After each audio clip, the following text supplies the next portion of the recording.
Hi, everyone. It's Charlene Lee here, and I am very excited today to be talking about careers in a disruptor's life. I'm pretty passionate about this because I think I've been very focused on being a disruptor, both inside companies and also as an analyst and author.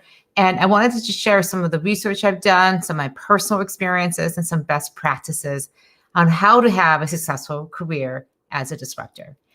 So, to begin, I would love you all to share what have been some of the moments in your life, in your career, where you have really advanced yourself as a disruptor. I call these the pivotal moments.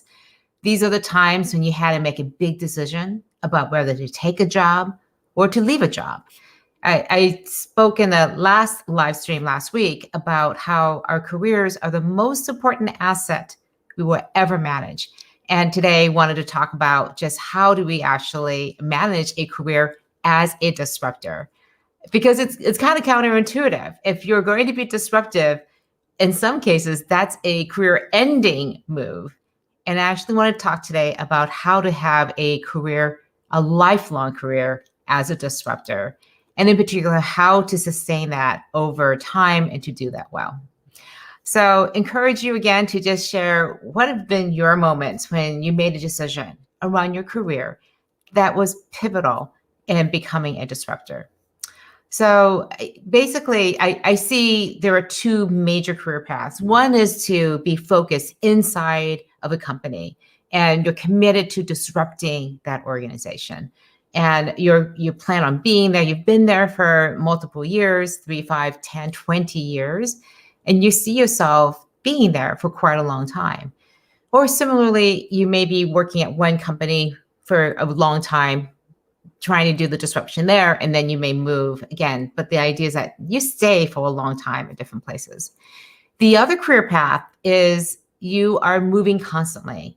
So if one path was being an internal disruptor, the other one is being more of an expert disruptor, where you are hired to come in as an outsider to disrupt whatever is going on. So your tour of duty inside that company may be 2, 5 years. But then when that job is done, you move on to another one. What's common across both of these are two things. First of all, that you have a vision for the future. You have an idea what that change should be. And the second thing is that you also have the ability to form these powerful alliances inside of the company. You are able to understand who these power brokers are, help them see what that future could hold for them, make it meaningful for them, because they're constantly asking, well, what's the impact going to be of this disruption, of this change, of this transformation? And you want to be able to share also just what that's going to look like. So the key around being a disruptor is that you have to have these two things, that vision for the change and the ability to connect with and lead people, even when you don't have direct reporting lines with them, and especially these powerful brokers.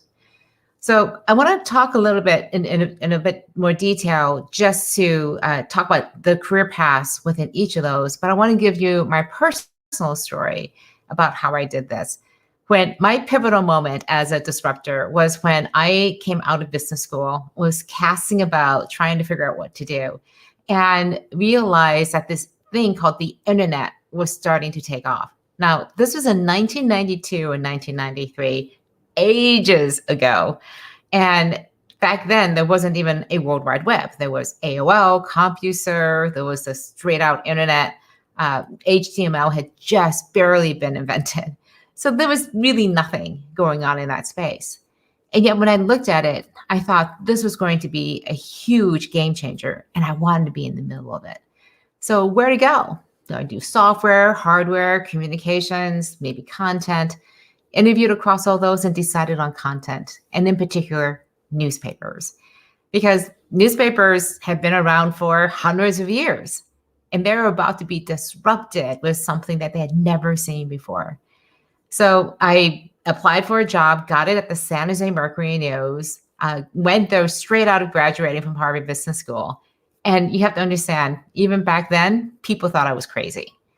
People were like, why are you going there? You could have taken a job back at my old management consulting firm. I could have gone into product, could have gone to Wall Street. And I ended up in Silicon Valley at a newspaper. And the key thing was I really wanted to learn, get my hands dirty, really learn how to lead, how to manage, how to run a budget, have a P&L, and be able to create change from the inside. And really learn how to make connections with people, how to help them see what that future could look like, and then break it down to pragmatic steps for them to take. I did this at one newspaper in San Jose and then another newspaper in Boston. And then I switched over to the other path because I could have kept going in newspapers, but I realized that I didn't want to lead anymore. So I went into the expert path at becoming an analyst that studied disruption and then work with companies to create disruption in those ways. And even as an analyst, starting an independent disruptive analyst firm, really got my chops into creating that and experiencing what it's like to be a force of disruption itself in an industry, was able to take a lot of that knowledge to apply it to lots of leading companies, be able to come in, and my credibility as a disruptor isn't based on my previous experience inside the company, but much more of the ability to go and do this over and over again with a template and learn from each experience and bring that to each new engagement. So these two paths are both viable. And I see people continuing down one for many, many years, but sometimes switching back and forth between the two. So again, I want to encourage you to share, again, where you're coming from, but also it'd be great to hear what have been your disruptive career moments, but also share what are your questions around disruption? How do you think about having a career around disruption and being a disruptor? All right, so I want to dig a little deeper. So first of all, I see somebody coming in from Turkey. We have Robert. Hello, good morning to you too as well. So glad to see we have a disruptor in our midst. And Abdul also joining us from Pakistan. So one of the things I want to go into now is how do you actually develop careers in these two paths? The first path is really around being that internal disruptor. And I love these people because they have been an internal stakeholder. They have been inside the company and know it really well. But the key thing is they know the organization so well inside and out. They know where all the bodies are buried. They know what processes don't work. They also know who the power brokers are. And they get very, very good at developing these alliances. And again, the alliances are understanding where that power is. I love this comment, not quite sure where it's coming from, but it says the future and forming, the key part here, forming the alliances are extremely important. Look at your situation, try to tell what and when you would be most content and satisfied. So thank you for sharing that. It's not only about seeing the future and making that becoming possible, but also these alliances. I can't emphasize that enough. And the differences between the internal disruptor and the expert disruptor is that the credibility that you get internally comes from your ability to deliver over and over again, very consistently. People develop a trusting relationship with you. They see that you can get things done. So building that reputation, that credibility with smaller disruptions and moving forward, making sure you bring people in gives you that credibility and then that permission to be able to create larger and larger disruptions. So that internal path may be slower, but there's no better time to build it than right now. I can't tell you how many times people say to me, you know, I'm not the top person in my organization. I'm in the middle on the front lines. How do I be a disruptor? How can I do this when other people are in charge?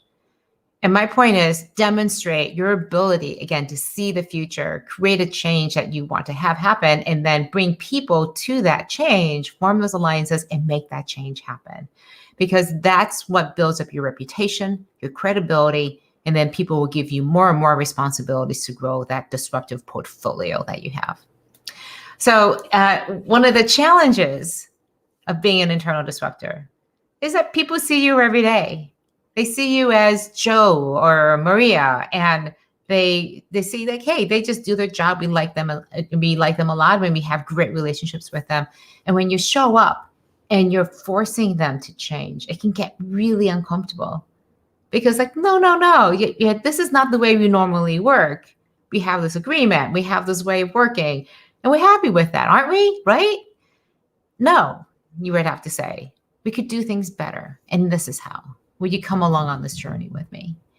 And it's also difficult to stand out as a disruptor if the whole game internally is to get along with everybody.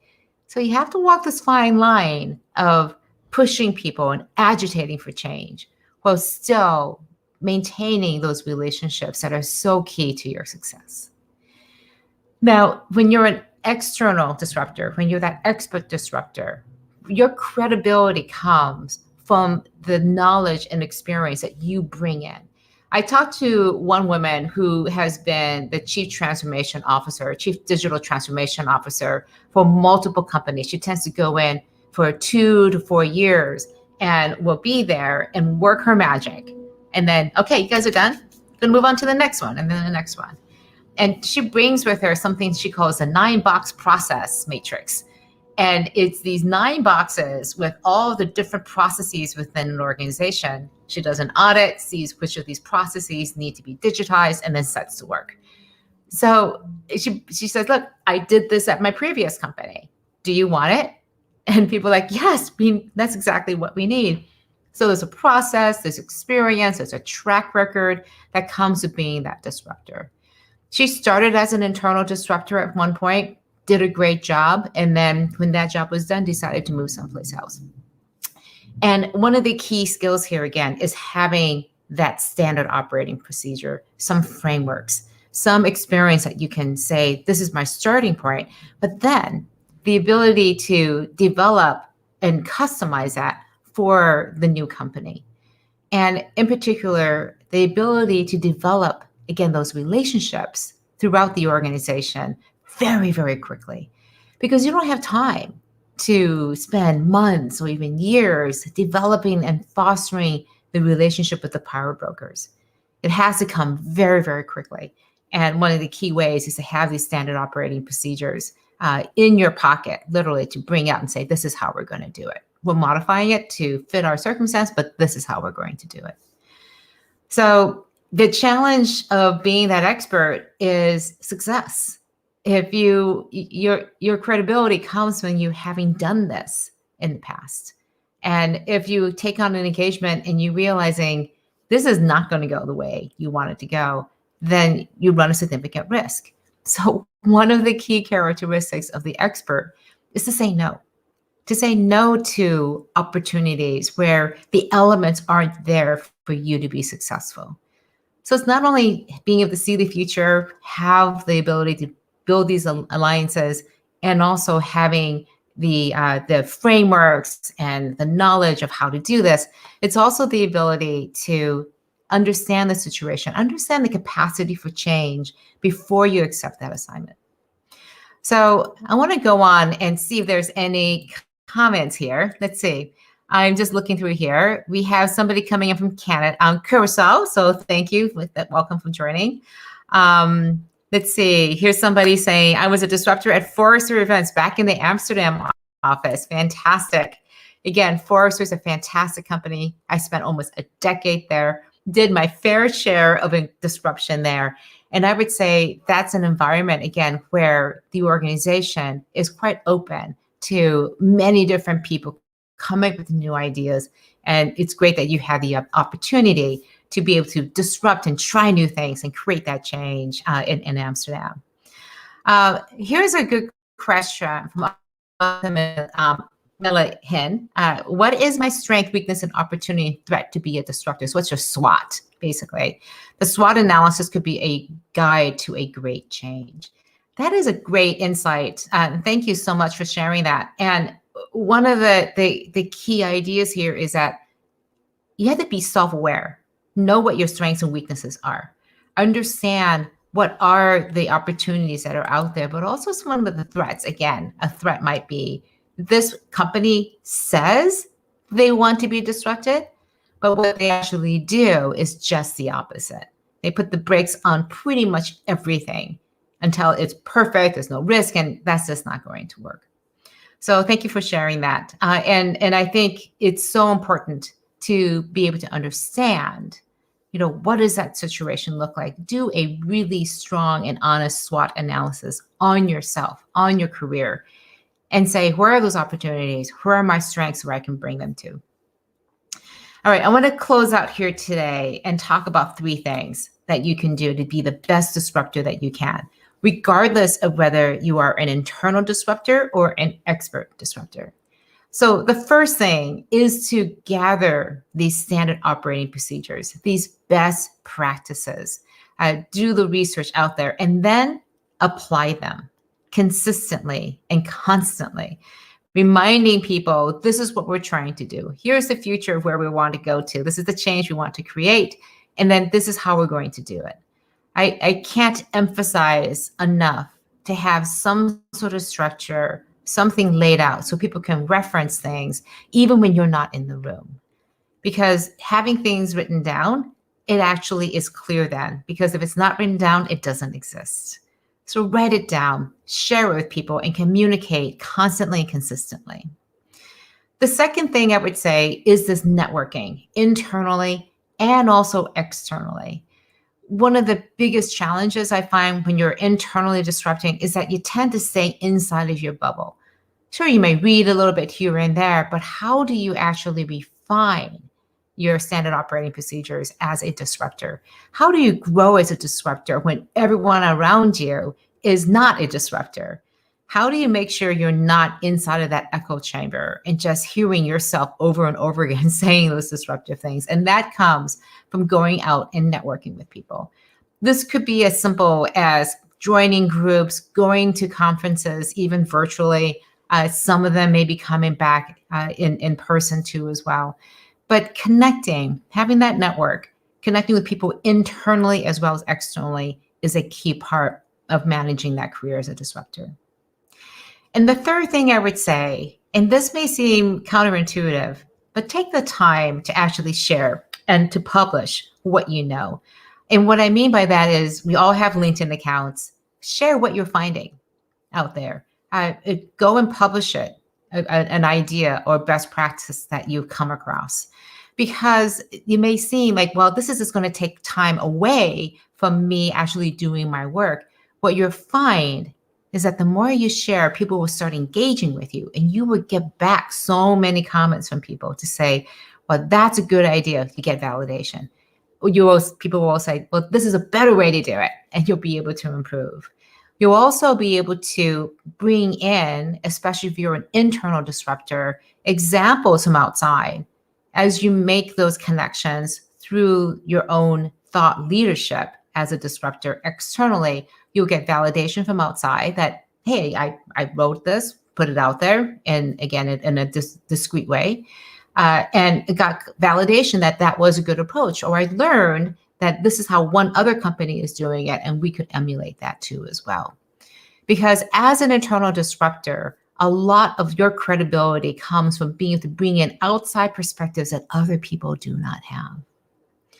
So I think these are some of the key ideas that I wanted to share with today. I want to say hi to Ashinachi from Nigeria too as well for coming in and seeing the stream. We have quite a few people coming in from all over the world, so appreciate you being here. All right, that's what I have for today. Short and sweet. And I do want to emphasize again that your career is the most important asset you will ever manage.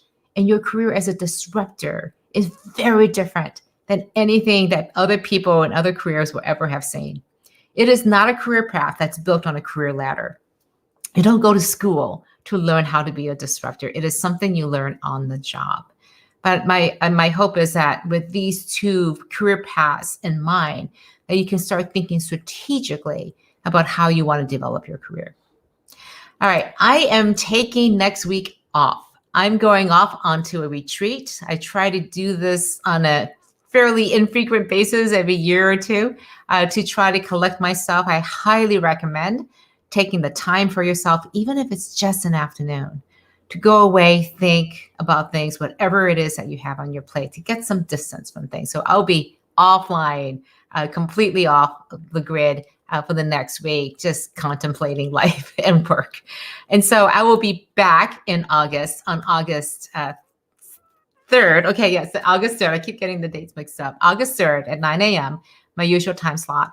And I'll be doing a 3-week series on culture. And I'm going to start out with this famous quote, "Why Culture Eats Strategy for Breakfast," attributed to Peter Drucker. And we'll go into depth about why culture is so powerful. And you have to have that if you want to increase the chances that your strategy will actually work. So I will see you in 2 weeks. Until then, have a great day and have a good 2 weeks. I'll see you on the 3rd. Thank you.